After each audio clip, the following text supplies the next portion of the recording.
रामायण के प्रमुख पात्रों में से एक कुंभकर्ण लंका का राजा रावण का छोटा भाई था।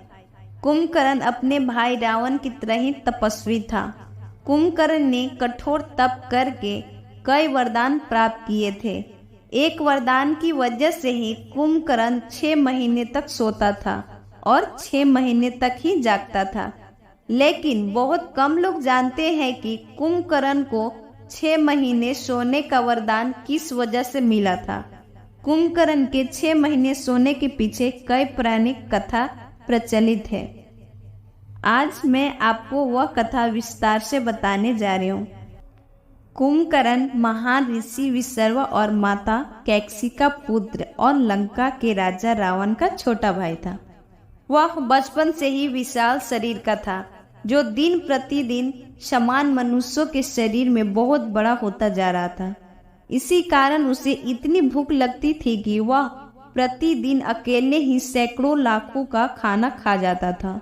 उसके कारण पृथ्वी पर अन्न भंडार की भी कमी होने लगी थी, जिस कारण उसे 6 माह तक सोने का वरदान कहे या उन्हें श्राप। कुंभकर्ण के इतने विशाल शरीर और पराक्रम के कारण आकाश में देवता भी उससे ईर्ष्या करने लगे थे, लेकिन रावण के भय के कारण उसका कुछ नहीं कर सकते थे। एक दिन कुंभकर्ण ने अपने दोनों भाई रावण और विभीषण के साथ मिलकर भगवान ब्रह्मा की कठोर तपस्या की। तीनों भाइयों की तपस्या से प्रसन्न होकर भगवान ब्रह्मा ने उन्हें दर्शन दिए। कुंभकर्ण भगवान ब्रह्मा से प्रसन्न होकर उससे इंद्र का राज सिंहासन मांगने वाला था। इसके बाद देवताओं पर कुंभकर्ण का अधिकार हो जाता, जिससे इंद्र बहुत डर गए, किंतु वो भगवान ब्रह्मा को वरदान देने से मना नहीं कर सकते थे, क्योंकि किसी को भी उसकी तपस्या का फल देना उनका कर्तव्य था। इसलिए वो माता सरस्वती के पास सहायता मांगने के लिए गए। जब देव इंद्र माता सरस्वती के पास गए और उन्हें सारी बात बताई, तो माता सरस्वती ने एक योजना बनाई। उन्होंने देव इंद्र को कहा कि जब कुंभकर्ण भगवान ब्रह्मा जी से वरदान मांग रहा होगा, तब आप माता सरस्वती उसकी जिह्वा पर बैठ जाएगी, जिस कारण वह इंद्रासन की जगह निंद्रासन मांग लेगा। जब भगवान ब्रह्मा ने कुंभकर्ण की तपस्या से प्रसन्न होकर उसे वरदान मांगने को कहा, तभी देवी सरस्वती कुंभकर्ण की जिह्वा पर आकर बैठ गई, जिसके कारण कुंभकर्ण के मुंह से इंद्रासन की जगह निंद्रासन निकला। भगवान ब्रह्मा ने उसे यह वरदान दे दिया, जिसके फलस्वरूप अब वह जीवन भर केवल सोता ही रहेगा। यह देखकर कुंभकर्ण और उनको दोनों भाई बहुत डर गए।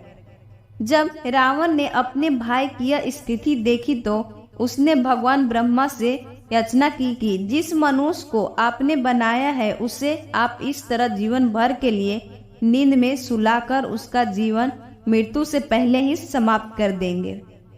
रावण का अपने भाई के प्रति प्रेम, कुंभकर्ण का दुख देखकर भगवान ब्रह्मा को उन पर दया आ गई। उन्होंने कहा कि चूंकि ब्रह्मा वाक् झुठलाया नहीं जा सकता है, फिर भी वह कुंभकर्ण को 6 माह में एक दिन निद्रा से जगने की अनुमति देते हैं। अर्थात कुंभकर्ण 6 माह तक गहरी निद्रा में सोएगा और केवल एक दिन के लिए जागेगा तथा उसके पाप 6 मास के लिए सो जाएगा।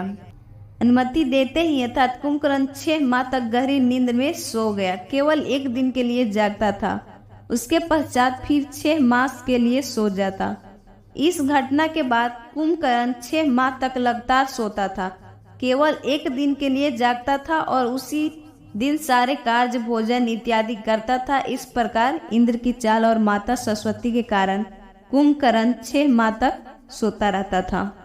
दोस्तों, हमारे द्वारा दी गई जानकारी अगर आपको अच्छी लगी हो तो कृपया कर मेरे चैनल को लाइक, सब्सक्राइब करें और कमेंट कर मेरा हौसला बढ़ाएं। धन्यवाद।